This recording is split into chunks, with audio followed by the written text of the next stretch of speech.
ओम नमो ब्रह्मणे नमो अस्त्वग्नये नमः पृथिव्यै नम ओषधीभ्यः नमो वाचे नमो वाचस्पतये नमो विष्णवे बृहते करोमि। ओम शांति शांति शांति। समझ शुरुगिते गोंतु एडजस्ट చేయడానికి పెట్టుకోవాలి। ओम गणानां त्वा गणपतिगुं हवामहे कविं कवीनामुपमश्रवस्तमम् ज्येष्ठराजं ब्रह्मणां ब्रह्मणस्पत आनशृण्वन्नोतिभिः सीदसादनम् प्रणो देवी सरस्वती वाजेभिर्वाजिनीवती धीनामवित्र्यवतु।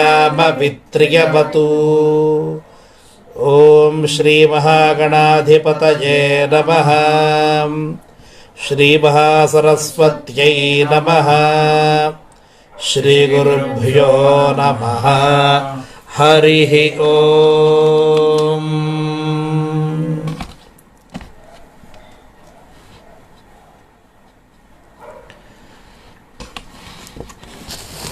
ओम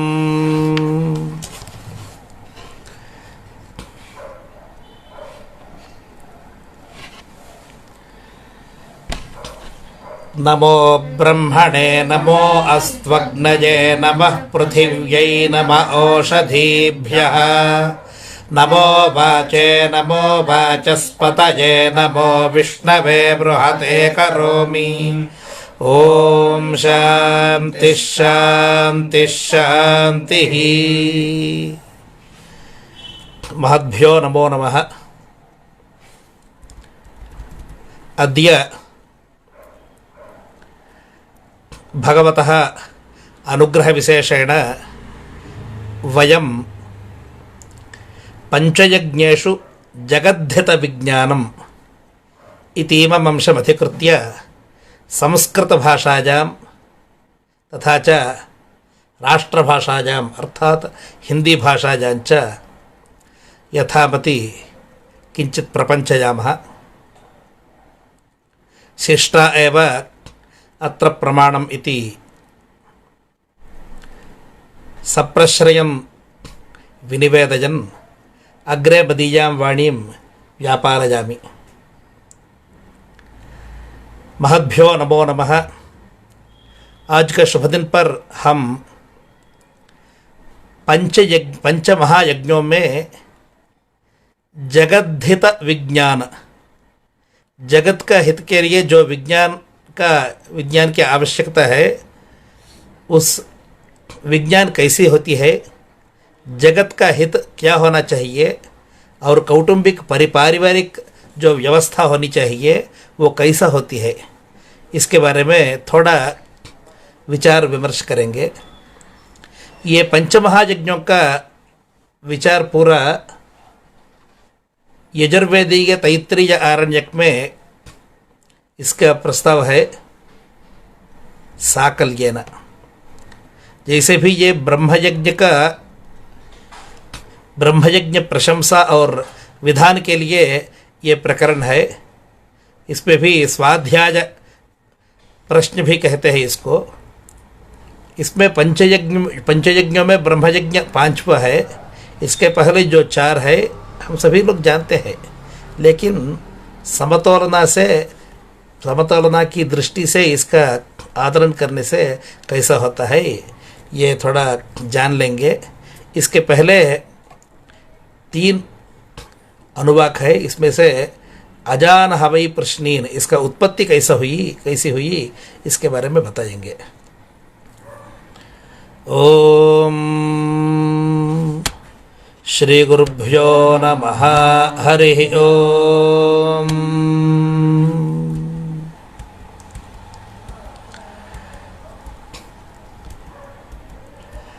अजान हवै प्रश्नेकस्तपस्यमानान् ब्रह्म स्वयं भवभ्यानरषत्तर्षयो भवन् तदृषीणामृषित्वन्तान् देवतामुपातिष्ठन्त यज्ञकामास्त एतं ब्रह्मयज्ञमपश्यन् तमाहरन्ते नागजन्तगदृचोऽध्यगीष तताः पज आहुतयो देवानामभवनगद्यजूगुंषिघृताहुतयो यत्सामानि सोमाहुतयो यदथर्वान् मध्वाहुतयो यद्ब्राह्मणानीतिहासान् पुराणान् कल्पान् गाथानाराशगुंसीर्मेदाहुतयो नामभवन्ताभिः क्षुधं पाप्मानमपाघ्नपहतपा आत्मानो स्वर्गं लोकमाजन् ब्रह्मणः सायुज्य मृषयो गच्छन्।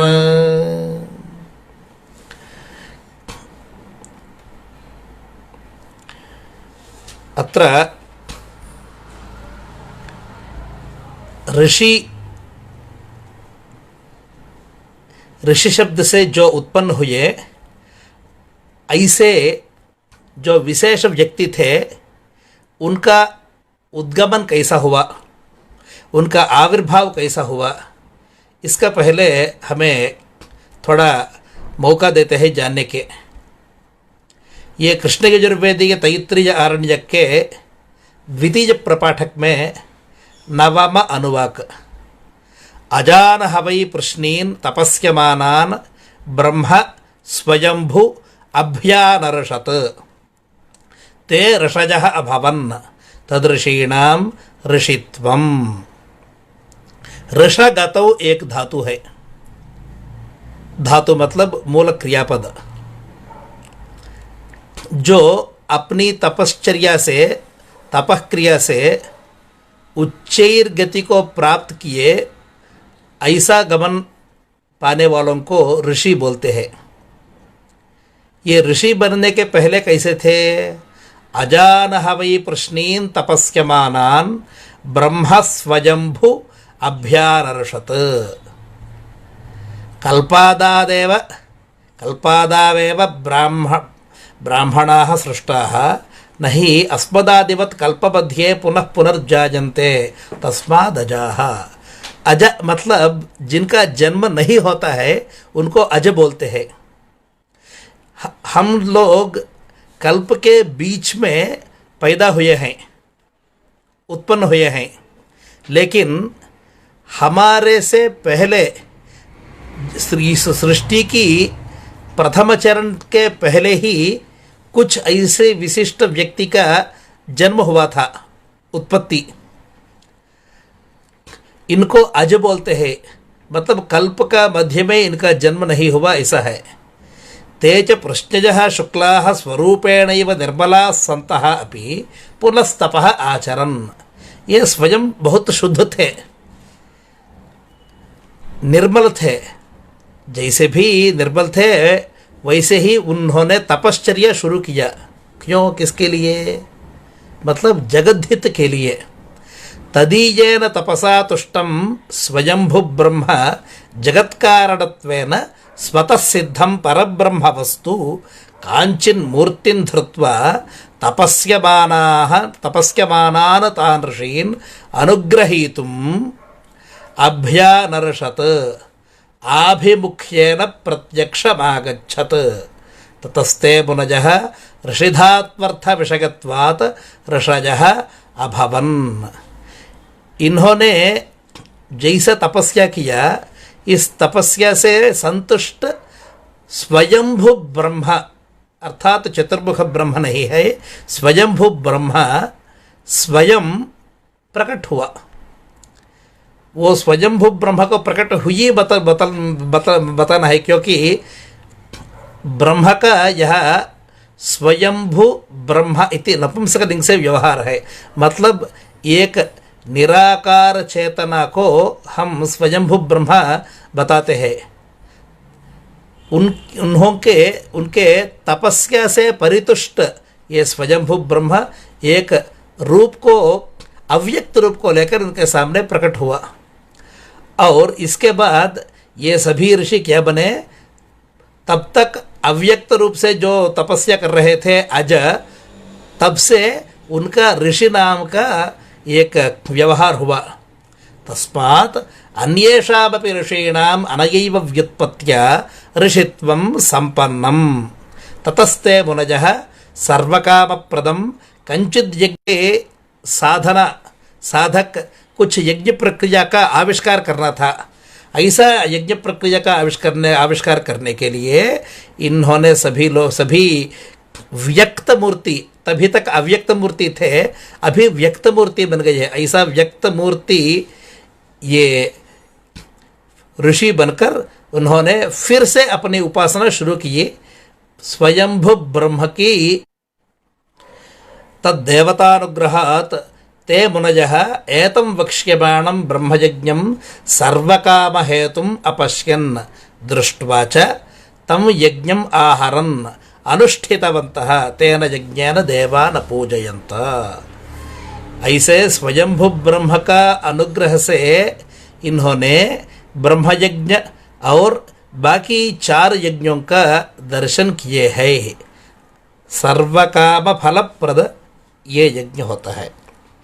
सर्वकामना मतलब अपने सभी कामनाओं का साधना करने के लिए ये 5 यज्ञों का एक उल्लेख है। ब्रह्मवेदः तस्य अध्ययनमेव संपादितं न तो यज्ञत्वम् इति मतिं वारयितुं तत्र आहुतिः संपादयति। यह एक चमत्कार है। ब्रह्मयज्ञ आप बताते हैं, ब्रह्म मतलब साक्षात वेद का एक यज्ञ होता है। ब्रह्मवेद मतलब वेद का अध्ययन, वेदस्य अध्ययनम एवं ब्रह्मयज्ञम। इसमें यज्ञ जैसा यज्ञ का जो रूप होता है ऐसा यज्ञ का कोई उल्लेख नहीं है ना, ऐसा हमारी एक शंका है। इसीलिए यज्ञ के लिए क्या क्या चाहिए? किम भावयेत, केन भावयेत, कथम भावयेत इति प्रश्नत्रयम् तत्र उपतिष्ठते। किसको भावना करना है, कौन भावना करना है, मतलब अर्थात इसका अर्हता योग्यता किसको है करने के लिए, और केना इति कर्तव्यता भागः, इति कर्तव्यता भाग मतलब कैसा करना है, ऐसा हमें एक जानकारी चाहिए। ये 3 होने से यज्ञ होता है। और प्रधान रूप से यज्ञ का मतलब देवतोद्देशेन हविः प्रदानम द्रव्यत्यागः, देवतोद्देशेन द्रव्यत्यागः यागः। किसी एक देवता को ध्यान करते हुए उस देवता का उद्देश्य से द्रव्य को त्याग करना, हवन करना, इसको ही याग बोलते हैं। इसलिए ये याग कैसा बनता है, ऐसा एक हमारा एक चिंता होती है। इसके लिए वेद पुरुष ने ऐसा उपदेश देने वाले हैं। यदृचोऽध्यगीषत ताः पज आहुतजः देवानामभवन्। यत ऋचः अध्यगीषत ताः पज आहुतजः देवानाम अभवन्। आजकल हम voice activated voice command system देख रहे हैं। मतलब क्या है, अगर आपको एक वाक्य को मैं प्रेषित करना चाहता हूँ तो इसका एक अंक या अक्षर को दबाने का कोई ज़रूरत नहीं है। मेरे वॉइस का कमांड से अपने आप वो अक्षर टाइप हो जाता है। अगर 10 साल या 25 साल के पहले ऐसा कोई अनोखी चीज़ हम बताते हैं तो लोग इसका अपहास्य करते थे, कोई मानने वाला नहीं थे, है ना, मानने वाला कोई भी नहीं था। आज तो हम इसका प्रत्यक्ष अनुभव ले रहे हैं, इसलिए आज यकीन करते हैं, विश्वास करते हैं। ऐसे ही जो एक वचन बताने से, एक मंत्र बताने से पय आहुतजः पयसाम आहुतजः, जैसा दूध से कोई आहुति देते हैं तो ऐसा आहुति बनने का एक प्रस्ताव यहाँ रखे हैं। यदृचोऽध्यगीषत, जैसे ये ऋषि ऋचा ये मंत्रों का पठन करते थे, ऐसे ही ये सभी वाग रूप आहुति पय आकार में, मतलब दूध के आकार में देवताओं को प्राप्त होता था। यद्यजुगुं शीघ्रता होतायः, ऐसे ही जैसे भी हम यजुर्मंत्रों का, अर्थात शुक्ल यजुर्वेद हो या कृष्ण यजुर्वेद हो, यजुस् मतलब अनियताक्षरं यजुः, गद्य रूपम अनियताक्षरम। इस मंत्र में इतने ही अक्षर होना है, ऐसा गिनती किसका होता है, इसको हम ऋक बोलते हैं। जिसका ये नहीं होता है, गिनती नहीं होती है, इसको यजुर मंत्र बोलते हैं। यजुर में एक जगती छंदस आते, अत्यष्टि, ऐसा बहुत बहुत अक्षर भी हो सकते हैं। ऐसा यजुर मंत्र है। ऐसा यजुर मंत्र का पठन करने से क्या हुआ, घृतानाम आहुतजः देवानाम अभवन्। घृत मतलब घी, इससे जो आहुति बनती है, ऐसा आहुति देवताओं का प्राप्त हुई। यत्सामा निसोमा हुतजः, साम दान करने से सोम रस का आहुति देवताओं को प्राप्त हुई। यदथर्वांगिरसो मध्वा हुतजः, अथर्वांगिर मंत्र का पठन करने से मधु का आहुति, क्षौद्र मधु का आहुति भी मिले हैं। यद्ब्राह्मणानि इतिहासान् पुराणानि कल्पान् गाथा नाराशगुंसीः मेधाहुतजो देवानामभवन्। आप सभी लोगों को वेद का स्वरूप समझना चाहिए।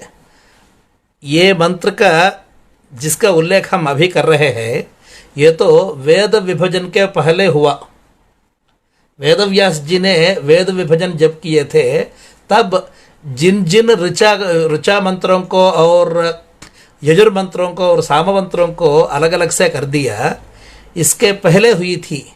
इसीलिए इन्होंने ऋक मतलब सिर्फ ऋंग मंत्र का एक रूप, यजुर मंत्रों का एक रूप और साम मंत्रों का एक रूप और अथर्वांगिरा महर्षि से दृष्ट मंत्रों का एक रूप, ऐसा राशि करके सभी मंत्रों का उपयोग करने की जो तरीका है, उसको क्या बोलते हैं हम, ब्राह्मण भाग बोलते हैं। ऐसा ब्राह्मण भागों का इतिहास मतलब इति ह आसा, मतलब ऐसे थे जैसा बोलते हैं इसको, इतिह आसा, ऐसे थे। ऐसा हमारे पूर्व चरित्र, इसको क्या बोलते हैं, महाभारत सबसे महत्वपूर्ण इतिहास है। आजकल रामायण को भी हम मानते हैं, लेकिन रामायण को हम आदि काव्य बताना चाहिए। ऐसा रामायण, महाभारत, ऐसा पुराण, ये सब कुछ इतिहास है, पुराण गाथा। और कल्प मतलब ये मंत्रों का प्रयोग करने की विधि को कल्प बोलते हैं।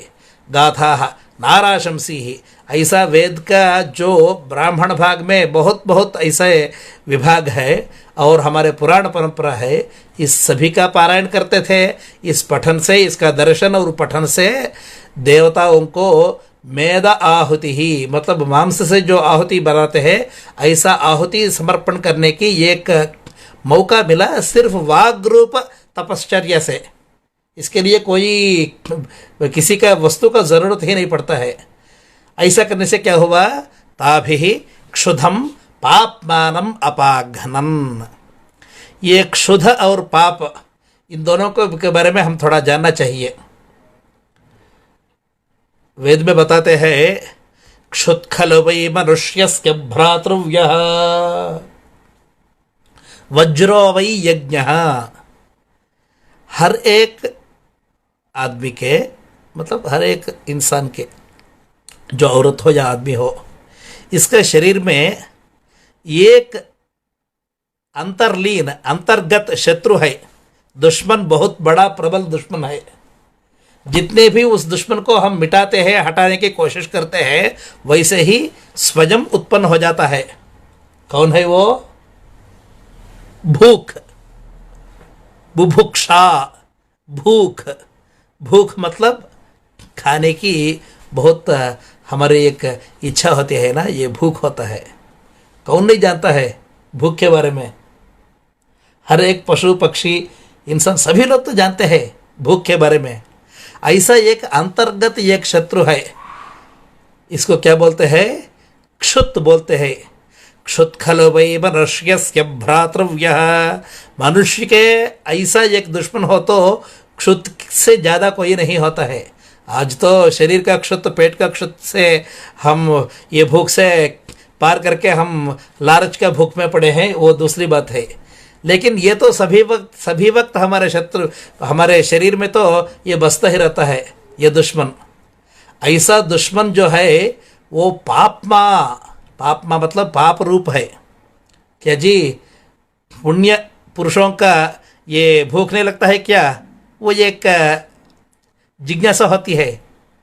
हाँ जी, पुण्य पुरुषों का हमारे जैसी भूख का ये बाधा नहीं होती है। इसी के वास्ते महर्षि किसी आहार के बिना सिर्फ वायुवाहार पवन भुक् मतलब पवनम भुंजते इति पवन भुजः मतलब सिर्फ वायु के आहार से उन्होंने अपने जीवन को बिताते थे। इसीलिए हम इस शरीर पे आधारित है। इसलिए हमारे क्षुत्खल वही मनुष्य के भ्रातृ ऐसे दुश्मन से हम सभी लोग जिंदगी कर रहे हैं। ऐसे भूख सिर्फ हम लोगों को ही नहीं, देवताओं को भी होती है। ऐसा क्षुत को मिटाने के लिए ये वेद का पाठ का जरूरत है। इससे क्या होता है? ताभिः क्षुधम पाप्मानमपाघ्नन्, इससे भूख को मिटा सकते हैं।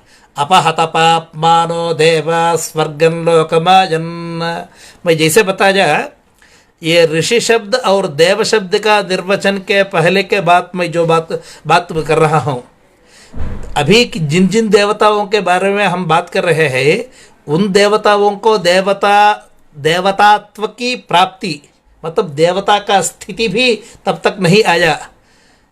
क्यों नहीं आया? देवता बनने के लिए अजरा मरण होना चाहिए, मतलब जरा नहीं होना चाहिए, मरण नहीं होना चाहिए। अगर मरण और जरा दोनों भी होते हैं तो वो देवता नहीं बनते हैं। इसीलिए देवतात्व प्राप्ति के लिए उन लोगों को भूख को मिटाना चाहिए था। ऐसा मिटाने के लिए ये वेद मंत्र जो ऋषिगण से जो मंत्र का पाठ हुआ, उस पाठ प्रवचन से इनका भूख मिटा गई है। इसीलिए अपहत पापमानः, पाप रूप क्षुत को हटा के वो देवगण बन गए और स्वर्गलोक की प्राप्ति उनका हुई। इसीलिए ब्रह्मणस्सागिज्य वृषजो गच्छन्, देवताओं को ऐसा मदद करने से उनका भी ब्रह्म साक्षात्कार और ब्रह्म साक्षात्कार तो हो गया, ब्रह्म सायुज्यात्मक मुक्ति मिली है। ऐसा पंचयज्ञ महायज्ञों का एक उपोद्घात रूप से परिचायिका के रूप से ये हुई। इसके बाद पंच महायज्ञों का प्रस्ताव है। नवमे ब्रह्मयज्ञ विधि प्रस्तावार्थम उपाख्यान मुक्तम इदानीं तद्विधि प्रसंगेन पंचमहायज्ञान विधत्ते श्रुति ही। इसके बाद पंच महायज्ञों का प्रस्ताव हम करने वाले हैं। अभी तो हमारे एक संशय उत्पन्न होना चाहिए, क्या जी ये पंच महायज्ञ कैसे होते हैं, कहाँ से शुरू हुए और इनसे किसका प्रसक्त है, कौन इसका अधिकारी है। पंच महायज्ञों का प्रधान अधिकारी है गृहस्थ।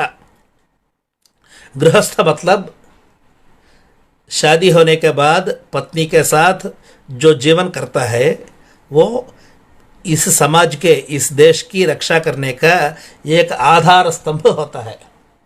इसके बिना आगे कुछ भी नहीं होता है। इसके लिए हम मनुस्मृति का एक वाक्य को हम थोड़ा समझेंगे, याद करेंगे।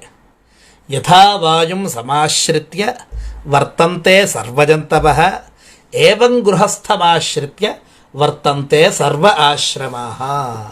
इस सृष्टि में बहुत ऐसे जंतु है, प्राणी है, जीवी है। इन सभी का जीवन के लिए क्या चाहिए? जीने के लिए आहार से भी पहले सभी लोगों को चाहिए वायु। वो हवा के बिना कोई भी जी नहीं सकता है ना? हवा के बिना कोई जी नहीं सकता है।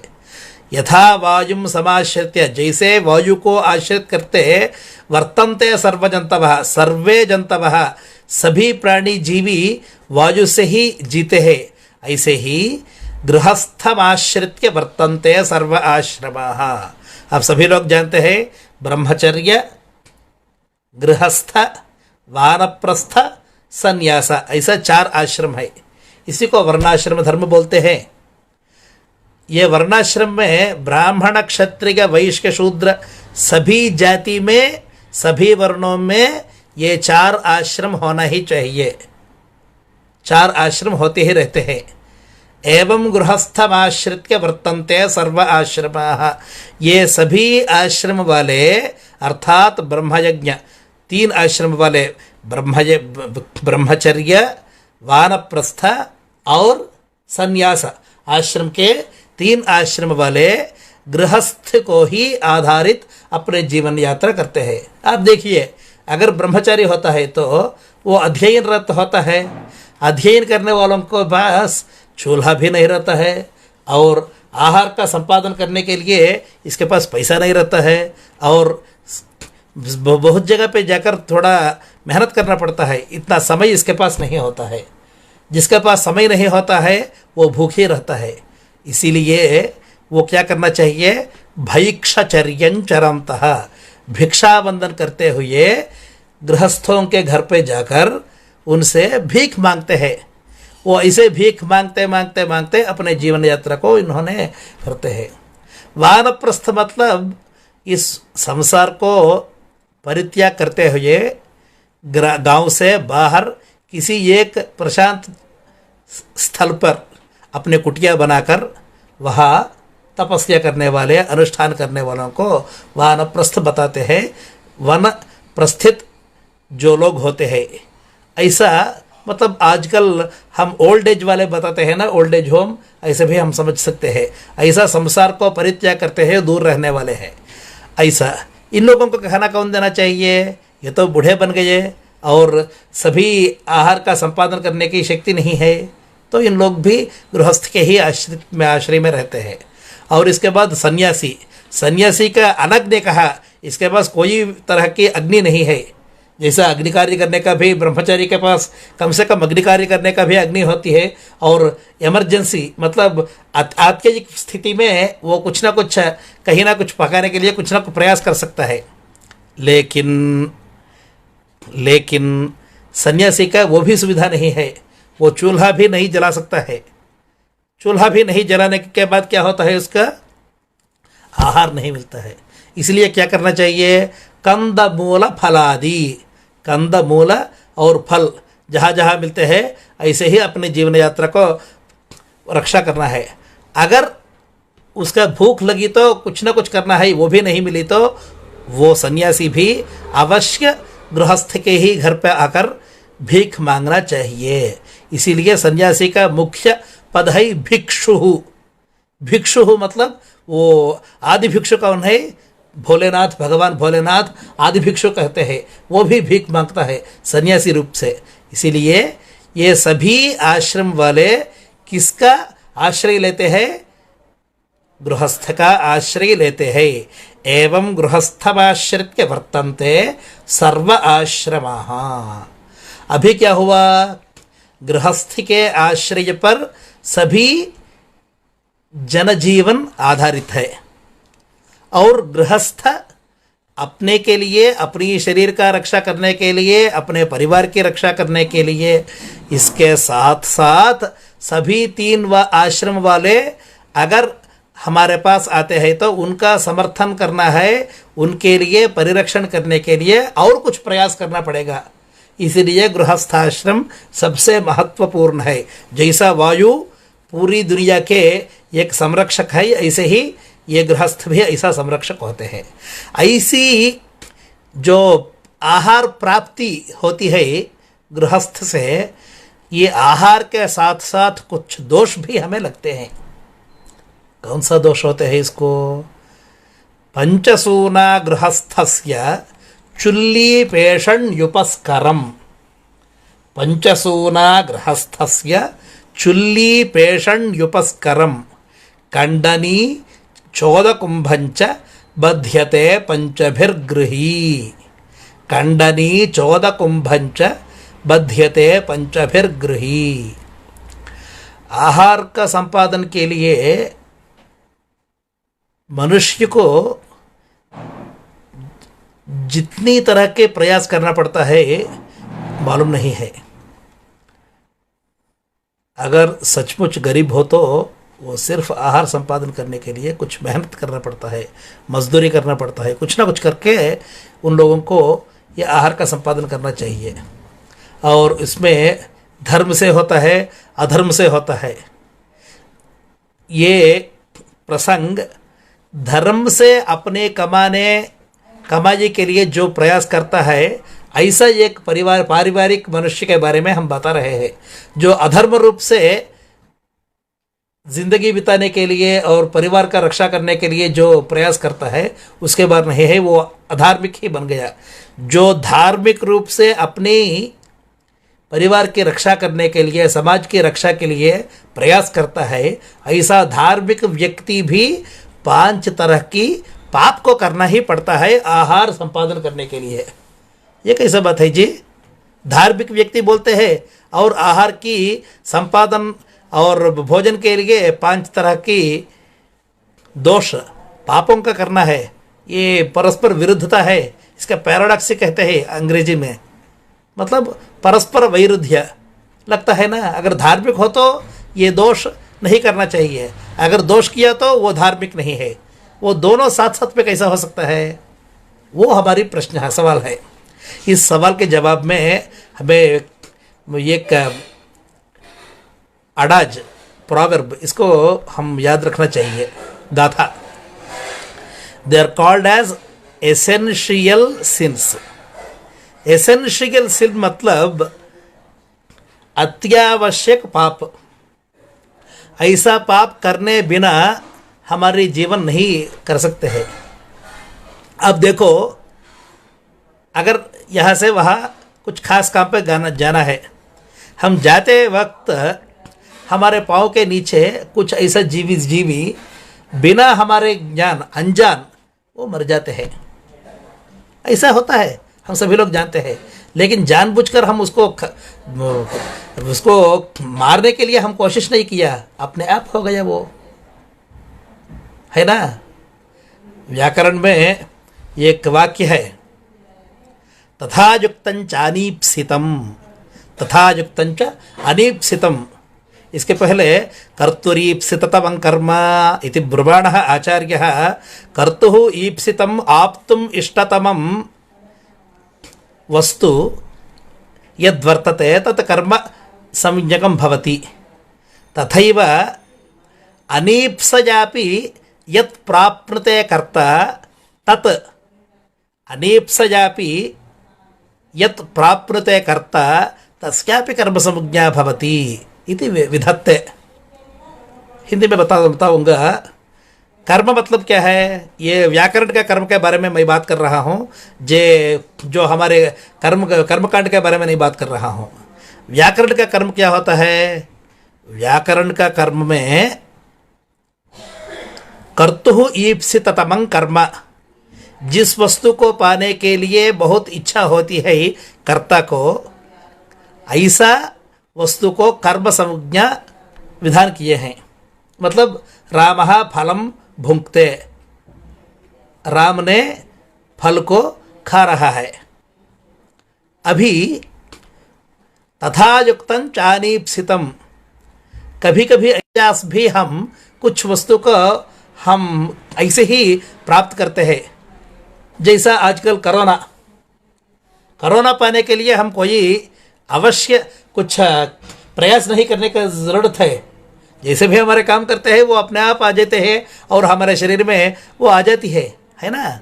इसीलिए हमारे कोई प्रयास का ज़रूरत नहीं है। इसके लिए क्या बोलते हैं? तथा युक्तं चानीप्सितम। ये कोरोना के बारे में मैंने बात किया, लेकिन ग्रामं गच्छन् तृणं स्पृशति, ये व्याकरण का एक है। ग्रामं गच्छति मतलब गांव को जा रहा है, गांव के ओर में जा रहा है। ग्रामं गच्छन्, गांव जाते जाते तृणं स्पृशति, एक घास के ऊपर ये कदम रखा है, इसीलिए ग्रामं गच्छन् तृणं स्पृशति। अभी तृणस्पर्श इसकी इच्छा से नहीं हुई, लेकिन अपने आप हो गया। इसकी बिना इसकी इच्छा वो तृण का स्पर्श का एक घटना हुई। इसीलिए क्या बोलते हैं? अपनी इच्छा की बिना भी हम कुछ ऐसा अपचार और अपराधों को करते हैं। अपराधों का एक हमारे से संपर्क हो जाता है। ऐसा संपर्क किसके पास होता है? जो पूरे दुनिया का समर्थन कर रहा है। कौन है? गृही, गृहस्थ, वही कर रहा है पूरी दुनिया का समर्थन। इसका मतलब क्या हुआ? ये गृहस्थ पंचसूना गृहस्थस्य, 5 तरह के दोषों का ये संपादन कर रहा है आहार के साथ। और जैसे अपने आहार को बांट रहा है ऐसे ही अपने दोषों को भी बांट रहा है। किसको? जो उनसे आहार लेने वाले हैं, मतलब ब्रह्मचारी, वानप्रस्थ और सन्यासी, ये 3 तरह के लोग। अर्थात पूरे दुनिया में ये पंचसूना दोष का एक बांटना हो गया, इक्वली डिस्ट्रीब्यूटेड, सभी का वितरण हो गया। जैसा आजकल कोरोना अगर हमारे मोहल्ला में एक आदमी को लग गया तो पूरे खानदान को, पूरे समाज को जैसा फैला रहा है, ऐसे ही पंचसूना दोष भी ऐसे ही फैलते हैं। भाई साहब, ये पंचसूना दोष क्या होता है? ये पहले तो हमें जानना चाहिए। पंचसूना गृहस्थस्य, सूना मतलब दोष है, पंचसूना गृहस्थस्य चुल्ली पेषण्युपस्करम खंडनी चोदकुंभंच बध्यते पंचभिर्गृही। चुल्ली मतलब चूल्हा। ये चूल्हा, ये हिंदी का पद का मूल है चुल्ली। पेषणी मतलब, इसको हिंदी में क्या बताए मुझे मालूम नहीं है। जो धान को एक पत्थर नीचे होता है और एक पत्थर ऊपर होता है, इसके बीच में हम क्या करते हैं, ये धान को रखते हुए ऐसा करते हैं। ऐसा करने से अपने आप वो जो हम सूजी बताते हैं वो सूजी होता है। ऐसा दोनों पत्थर है, इसको पेषणी बोलते हैं। पेषणम अनेन क्रियते इति पेषणी। और इसके बाद तीसरा है उपस्करः। उपस्करः मतलब फिल्टर है।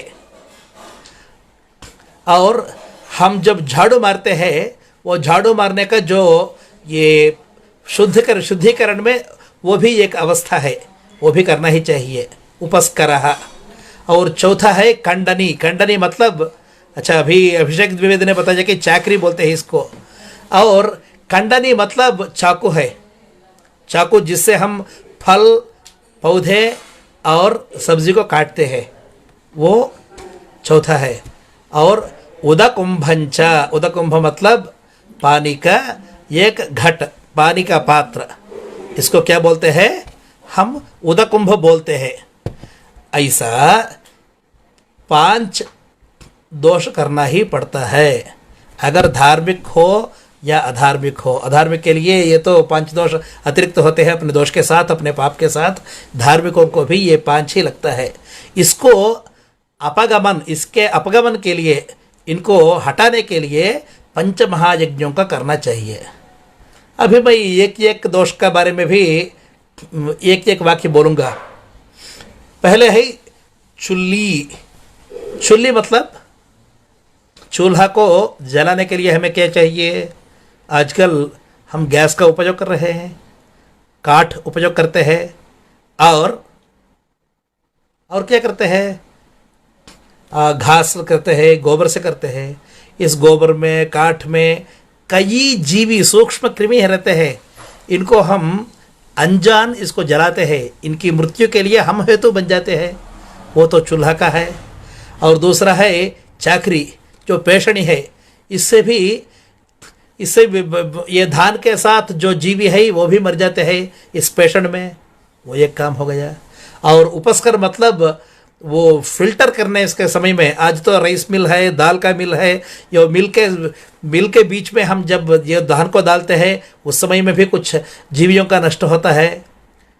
और चौथा है, ये तो सभी लोग जानते हैं, जब हम काटते हैं, सब्जी को काटते हैं, फल को काटते हैं, पौधे को काटते हैं, वो पौधों को बहुत हम हानि पहुंचाते हैं। हमारी वेद का दृष्टि जो होती है वो सबसे ऊंचा है। कैसी ऊंची दृष्टि है? वो बोलता है कि स्वधिते मयि नगुम हिगुंसी। काटने के समय में हम क्या करना चाहिए? स्वधिते माँ एनम हिगुंसी। स्वधिते मतलब हम चाकू से, जो खंडन साधन है छुरी से, इससे हम प्रार्थना करते हैं इसे बाधा बहुत पहुंचाओ। इसीलिए अगर जब काटना है तो अगर दर्भकांड का काटना है या और कुछ को काटना है, सहस्र वलशा विभजगुमरु हेमा, ऐसा बोलना ही चाहिए।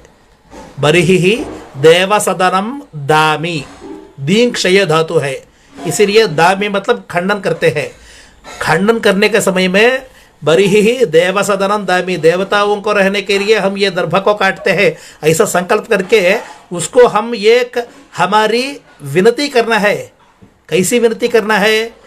हमारी शरीर का रक्षा करने के लिए हमें आहार चाहिए, ये आहार को देने के लिए हमारे देवता मूर्ति का अनुग्रह चाहिए। वो देवता कृपा पाने के लिए हम आजकल तुम्हारी सहायता मदद मांग रहे हैं।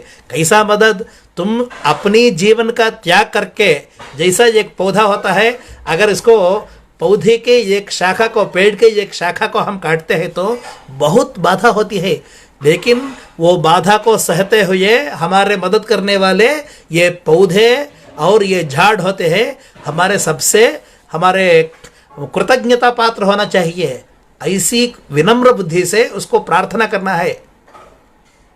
शतवलशम विरोहा, जैसे भी हम काट रहे हैं तुम ऐसे ही बढ़ो, तुम्हारे जितनी कम बाधा पहुंचा सकते हैं ऐसा हम प्रयास कर रहे हैं। इसीलिए पर्व बोलते हैं। अगर एक पौधे का और एक दर्भ कांड का जहाँ काटने से रस नहीं निकलता है उसको पर्व बोलते हैं। उस जगह पे काटने से हमारे काम भी आसानी होगा और पौधे का भी आसानी होगा। जी, आप कभी पौधे से बात किया, दर्भकांड से कभी बात किया? ऐसा आपको उसे बता सकते हैं, ऐसा भी हमारे एक शक हो सकते हैं, लेकिन इसके लिए वेद ही परम प्रमाण है। ऋषि मुनियों ने आजकल जो दो पौधे, दो झाड़ एक दूसरे से बात करते हैं, ऐसा वैज्ञानिक दृष्टि से बहुत चर्चा हुई और परिशोधन के वास्ते संशोधन करने के बाद ये रिजल्ट आ गया, नतीजा निकला कि पौधों का भी जीव है। ये तो बहुत मशहूर है, लेकिन वो भाव व्यक्तीकरण भी कर सकते हैं आपस में, ये भी मालूम हुआ। ऐसे जब हम बाधा पहुंचाते हैं तब से कम पहुंचाना है, लेकिन चाकू से हम कुछ काटते हैं उस समय में पौधों का भी बाधा हो सकती है, और उस फल में या सब्जी में जो प्राणी है, जीवी है, उसका भी मृत्यु हो सकती है। वो चौथा है पंचसोना दोष में। और पांचवें होता है कि उदकुंभः। उदकुंभः मतलब पानी लाने के लिए आज तो हमें टैप्ड वाटर मिल रहा है, जो पानी नदी से या तालाब से हम लाते थे तब जैसा दोष उत्पन्न होता है अभी भी वो हो रहा है। कैसा होता है? हम बोलते हैं क्लोरिनेशन। क्लोरिनेशन मतलब क्लोरीन एक विषवायु है। इस वायु का प्रयोग करते हुए जो जल आश्रित जितने भी जीवी है उनका हम मार रहे हैं। 16 तो अपने आप होता है। ऐसा हमारे प्रयत्न से जल आश्रित सभी कीटाणु को हम मारते हैं हमारे जीवन का रक्षा करने के लिए। ये तो एसेंशियल सिन, अत्यावश्यक पाप करना ही पड़ता है। ये 5 हो। आजकल मानव ऐसा एक अनोख जीवी है। कैसा अनोख जीवी है? ये पूरा दुनिया पे अपनी स्वामित्व का संस्थापन करना चाहता है ना? अगर एक मक्खी हो, एंट, पिपीलिका, अगर वो तो वो कल के लिए कुछ बचती है, और कोई जानवर हो तो, कोई चिड़िया हो तो कल का आहार को कुछ बचाता है। लेकिन मानव एक ही ऐसी अनोखा जीवी है, प्राणी है, जो कल के लिए नहीं, परसों के लिए नहीं, अगले साल के लिए नहीं, अगले जन्म के लिए, सिर्फ हमारे जन्म ही नहीं, हमारे अगले पीढ़ी उसका जन्म के बारे में भी जितना बचाना चाहिए उतना बचने के लिए ऐसा संग्रह करने वाला लोभी ये मानव एक जीवी है। ऐसा प्राणी क्या करता है? बाकी सभी जानवरों को, जीवियों को मिटा के, हटा के, मार के पूरा अनुभव खुद करना चाहता है। ये एक लोभ स्वभाव है। इसके लिए लुब्ध बोलना चाहिए। ऐसा लोभित्व हमारे सभी लोग, सभी मनुष्य में यह है। इसीलिए पुराने ज़माने में शिला उंचा ऐसा बताते थे, दो तरह की वृत्ति। उंच वृत्ति में अपने आप नीचे जो धान गिरते हैं, हम खुद उसको भी छीन के नहीं लेंगे, अपने आप जो गिरता है धान, ऐसा धान को संग्रह करते हुए। शिल मतलब वहाँ से लेना है, पौधे से लेना है, वो शिलवृत्ति है। ये उंच वृत्ति होते हैं, अपने आप जो नीचे गिरते हैं, अगर ये पत्ते हो या फल हो या सब्जी हो या धान हो, ऐसा संग्रह करने वालों को उंच बोलते हैं। और जो एक दिन से ज़्यादा बचावट करता है उनको स्तेन कहते थे। स्तेन मतलब चोर है, ऐसा भी बता रहे थे। अच्छा, वो तो पुराना ज़माना है, उतने उदार भाव रखने वाले आजकल शायद मुश्किल है मिलने के लिए। ऐसा सभी दोष गृहस्थ से ब्रह्मचारी, वानप्रस्थ और सन्यासियों को भी होता है। इसीलिए सन्यासी, इसमें इनमें से सन्यासी का कोई कर्माधिकार नहीं है। वो प्रणव उपासन से ये सभी दोषों से वो मुक्त हो जाता है। अभी बचे हैं 3 लोग, कौन? ब्रह्मचारी, गृहस्थ और सन्यासी। इन तीनों को, सन्यासी नहीं, वानप्रस्थ, अभी इन तीनों के लिए ये पंचमहायज्ञों का विवरण है। पंचमहायज्ञ हम ये अनुवाक पठन करने के बाद इसका व्याख्यान करेंगे। ओम पंचवा एते महायज्ञाः सतति प्रतागन्ते सतति संतिष्ठन्ते देवयज्ञः पितृयज्ञो मनुष्ययज्ञो ब्रह्मयज्ञ इति गदग्नौ यपि सविधं तद्देवयज्ञः संतिष्ठते गत्पितृभ्यः स्वधा करोत्यप्यपः तत्पितृयज्ञः संतिष्ठते गद्भूतेभ्यो बलिगुं तद्भूतयज्ञः संतिष्ठते गद्ब्राह्मणेभ्यो अन्नं ददाति तन्मनुष्ययज्ञः संतिष्ठते गत्स्वामधीयीतैकामप्युर्चञ्जुस्सामवा तद्ब्रह्मयज्ञः संतिष्ठते यदृचोधीते पयसः कूल्या अस्य पितॄन् स्वधा यद्यजोगुंषि घृतस्य कूल्या गत्सामानि सोम एभ्यः पवते गदथर्वाङ्गिरसो मधोः कूल्या गद्ब्राह्मणानीतिहासान् पुराणानि कल्पान् गाथानाराशिगुंसेर्मेधाहुतिभिरे मेधसः कूल्या अस्य पितॄन् स्वधा अभिवहन्ति यदृचोधीते पय आहुतिभिरेव तद्देवागस्तर्पगति गद्यजोगुंषि यत्सामानि सोमाहुतिभिर्यदथर्वाङ्गिरस् मध्वाहुतिभिर्यद्ब्राह्मणानीतिहासान् कल्पान् गाथानाराशिगुंसीर्मेधाहुतिभिरेव तद्देवागस्तर्पयति त एनं तृप्ता आयुषा तेजसा वर्चसा श्रिया यशसा ब्रह्मवर्चसे नान्नाद्येन च तर्पयन्ति। देवताओं की तृप्ति के लिए हमें काम करना पड़ेगा। वो काम कैसे कर सकते हैं? भगवद गीता का वाक्य को आप ध्यान से याद रखें। देवान् भावयतानेन सहयज्ञाः प्रजा सृष्ट्वा पुरोवाच प्रजापतिः अनेन प्रसविष्यध्वं एषवोस्त्विष्ट कामधुक्। है ना? यज्ञ का प्रजापति सृष्टि किए हैं और अनेन, इस यज्ञ से आप देवताओं की भावना करें। ते देवा भावयन्तु वः, वो देवता भी आपको अच्छी भावना से आपकी रक्षा करें। परस्परम भावयन्तः, बीच अगर कहीं कहीं झगड़ा हो रहा है तो इसका मूल कारण क्या होता है? एक दूसरे महायज्ञाः पंचवा एते महायज्ञाः सतति प्रतायन्ते सतति संतिष्ठन्ते। पहले ये 5 यज्ञ का क्या है ये याद रखेंगे। देव यज्ञ सबसे पहला है, पितृयज्ञ दूसरा है, तीसरा है भूत यज्ञ, चौथा है मनुष्य यज्ञ, पांचवा है ब्रह्म यज्ञ, देव पितृ भूत मनुष्य ब्रह्म। तो ये 5 व्यक्ति को हम अपनी सम्मान रखते हैं। इसको पंचमहायज्ञ का यही फैसला है और यही मूल हेतु है, उद्देश्य है। और ये यज्ञ का स्वरूप कैसा होता है? पंचवा एते महायज्ञाः, एते महायज्ञाः पंच भवन्ति। यज्ञ का स्वरूप ऐसा होता है कि इसको पांचान्हिक रूप से पंचरात्र प्रक्रिया से ये यज्ञ का निर्वहन होता है, लेकिन सतति प्रतायन्ते सतति संतिष्ठन्ते।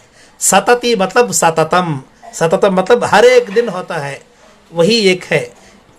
सतति संतिष्ठन्ते, संतिष्ठन्ते मतलब समाप्यन्ते, उसी दिन उसका शुरुआत करते हैं और उसी दिन उसका समाप्ति भी करते हैं, है ना। इसीलिए सतति प्रतायन्ते सतति संतिष्ठन्ते। प्रतायन्ते मतलब विस्तार होता है, समानुष्ठीयन्ते इत्यर्थः। दिने दिने प्रतायन्ते अनुष्ठीयन्ते, हर एक दिन इसका अनुष्ठान होता है। इसका क्या बोलते हैं? सतति प्रतान सतति संस्थान, ऐसा बोलते हैं। और ये 5 यज्ञ में देवयज्ञ, पितृयज्ञ, भूतयज्ञ, मनुष्ययज्ञ, ब्रह्मयज्ञ। एवं यज्ञानां पाठतः पंचत्वं न तो स्वरूप विस्तारेण। भाई साहब सिर्फ यज्ञ 5 ही होते हैं क्या? ऐसा ये प्रश्न कोई बच्चों का प्रश्न है। ये स्वरूप विस्तारेण पंचत्वं न वर्तते। सिर्फ यज्ञ का स्वरूप 5-6 ही होते हैं, ये हमारे प्रस्ताव नहीं है। लेकिन पाठतः इस यज्ञ का प्रस्ताव में हम 5 तरह की यज्ञों का यज्ञों के बारे में हम बात किए हैं, लेकिन स्वरूप इतना ही है। स्वरूपस्य इयत्ता अस्माभिः न प्रतिपाद्यते इत्यर्थः। इसके बारे में यदग्नौ जुहोति समिधम अप्यपि समिधम, यदग्नौ जुहोति अपि समिधम तद्देव यज्ञ संतिष्ठते। यज्ञ का लक्षण क्या होता है जी? हमें घी नहीं तो चरु, चरु मतलब चावल को पका के करते हैं, जवधान्य से भी हम कर सकते हैं, और पुरोडाश को करते हैं, और बाकी बहुत द्रव्य है, ऐसा द्रव्यों से हम करते हैं।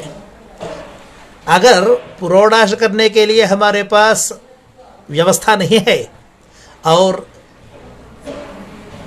अगर चावल पकाने की भी व्यवस्था नहीं है, फिर भी यज्ञ करना ही पड़ता है। ऐसा क्या कर सकते हैं? मुख्य द्रव्यस्य अलाभे सति समिधमपि अग्नौ देवानुद्दिशं जुहोति इति यत सोऽयं देवयज्ञः। कृषि की बहुत प्रगति पुरोगति हुई है, इसीलिए सभी जगह पे हम धान को बचा सकते हैं, रक्षा करके 6 महीने 7 महीने 1 साल के लिए ऐसा रक्षा करते हैं। पहले तो समिधा से सभी काम होते थे। अगर गुरुजी के पास जाना था तो समित्पाणि श्रोत्रियम ब्रह्मनिष्ठम, समिधा को हाथ में लेकर जाते थे। अभी ऐसा एक समिधा को अग्नि में समर्पित करते हुए देवताओं की भावना करने को क्या बोलते हैं? देवयज्ञ बोलते हैं। और इसके बाद यत् पितृभ्यः स्वधा करोति अप्यपः तत्पितृयज्ञ संतिष्ठते। पितृदेवताओं के लिए क्या करना चाहिए? पिंड प्रदान करना चाहिए। हम सभी लोग करते हैं, वाराणसी आते हैं, गया आते हैं, जहाँ भी जाते हैं तो तीर्थ श्राद्ध में पिंड प्रदान करते हैं। इसमें अन्न द्रव्य से करने से अन्न पिंड होता है, चटक द्रव्य से करने से पिष्ट पिंड होता है। इसको चटक श्राद्ध अन्न श्राद्ध बोलते हैं। ऐसा पिंड प्रदान करना चाहिए।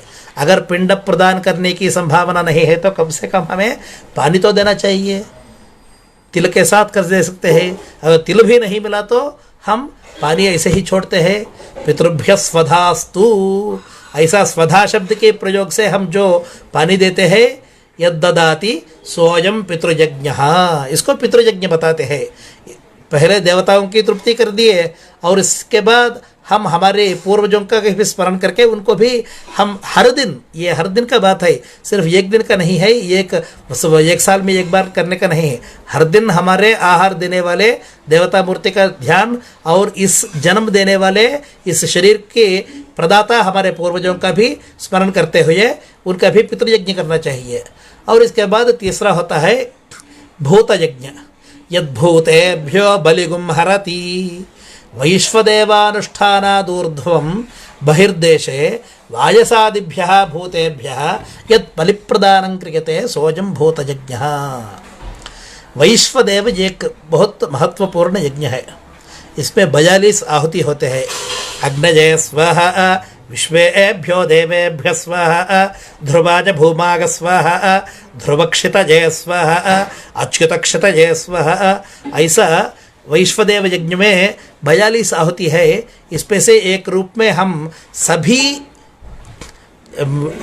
देवताओं के स्मरण करते हुए एक एक देवता के लिए इतना इतना चावल, पका हुआ चावल या जौ धान्य का जो हम खाते हैं, इसका हम यहाँ कर रखते हैं। रखने के बाद पूरा वैश्वदेव करने के बाद इसको बाहर लेकर श्वान, वायस, वायस मतलब ये क्रो, और श्वान मतलब कुत्ता, ऐसा जो जो प्राणी हमारे अंदर भीतर रहते हैं, हमारे साथ रहते हैं, घर के आसपास में रहते हैं, उन सभी का कुछ बलि प्रदान करते हैं। बलि प्रदान मतलब ये हमारे अभी तक जो हम चावल का रखे हैं बलि, उसको देना है। इसको भूत यज्ञ कहते हैं।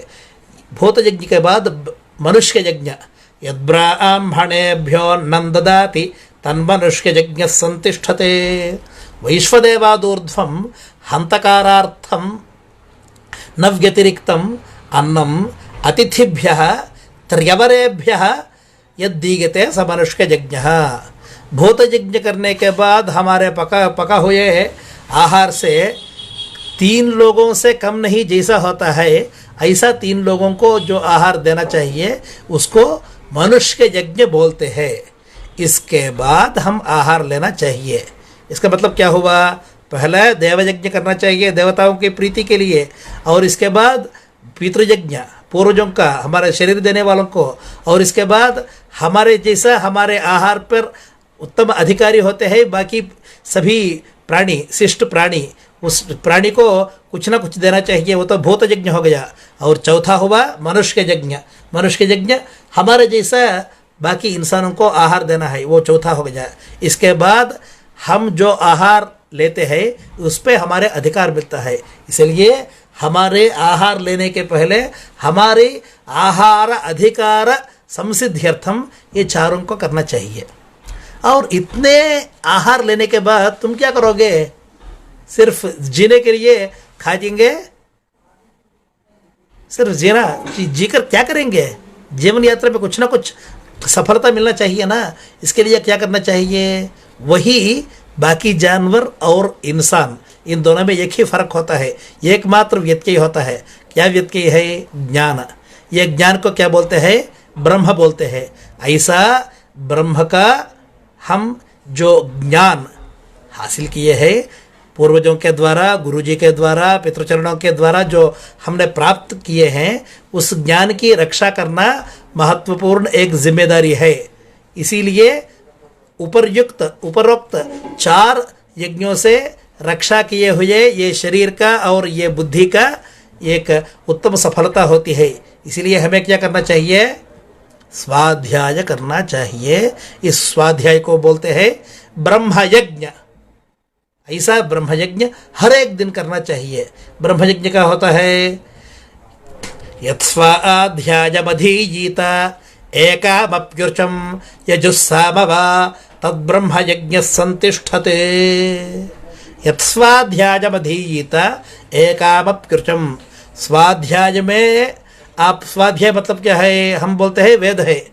भाई साहब, हर दिन वेद को पठन करने के लिए 1 घंटा 1 दिन कैसा होता है? दिनों लगते हैं इसका पूरा करने के लिए। ऐसा समझते हो? ऐसा समझ के तुम एक अक्षर भी नहीं पढ़ोगे, ये तो बेकार का बात है। इसलिए कम से कम तुम्हें क्या करना चाहिए? एकामप्युर्चं। कम से कम ऋग्वेद अगर पढ़े तो इसमें तो एक ऋचा भी बोल सकते हैं, गायत्री मंत्र एक है, विश्वार देव सप्ताह एक मंत्र है, कम से कम एक मंत्र तो पढ़ो भाई, एक ऋचा को पढ़ो। अगर यजुर्वेदी हो तो यजुर्वेद का अध्ययन किया तो एक ये जिसको बताओ, ईशत्वोर्जयत्वा वाजमस्थो पाजमस्था, कम से कम इतने तो बता सकते हैं। इतना तो तुम व्यग्र नहीं हो, बिजी नहीं हो ना।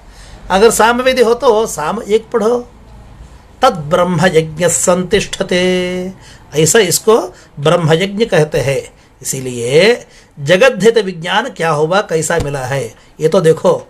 पहले हमारे आहार पर बाकी जो प्राणी है, बाकी जो जीवी है, बाकी जो अवशिष्ट जनजाति है, इन सबको एक ही आहार पे अधिकार है। इस दूसरों को अधिकार को मानना जगद्धित का पहला कदम है। और दूसरा कदम होता है, अगर जिन जिन का अधिकार है उसको अधिकार को हम छीन रहे हैं पंचसूना दोष को करके। इसीलिए ये दोष अपाकरण के लिए, ये दोषों को अपनयन के लिए, इसको हटाने के लिए, मिटाने के लिए हमें क्या करना चाहिए, पंच महायज्ञों को करते हुए बाकी और जीवी को और मनुष्यों को सम्मान करना चाहिए। ये सम्मान करते हुए, सम्मान रखते हुए, आदर से उनका हम आहार समर्पित करने के बाद फिर हमें आहार का सेवन करना चाहिए। ऐसा हमारे आहार से जुड़ा हुआ ये जगद्धित विज्ञान को जो मानेगा वो जगद्धित के लिए अपनी जीवन यात्रा को वो आगे बढ़ाता है। ऐसा उत्तम जीवी से, ऐसा उत्तम मनुष्य से जगद्धित होगा ही होगा। इसीलिए पंच महायज्ञों का विधान श्रुति अर्थात वेद ने किया है। ऐसा पंच महायज्ञों का रक्षा करना हमारे अत्यावश्यक एक महत्वपूर्ण कर्तव्य है। ये कर्तव्य निभाने में भगवान विश्वनाथ हमें सभी लोगों को मंगल कर दे और अच्छे संकल्प हमें देना चाहिए। ऐसे प्रार्थना करते हुए ये मेरा वाणी का विराम देता हूँ। मंगलम महत, सर्वे च सुखिनः सन्तु, सर्वे सन्तु निरामयाः, सर्वे भद्राणि पश्यन्तु, मा कश्चित् दुःखभाग् भवेत्। मंगलम महत, शुभम।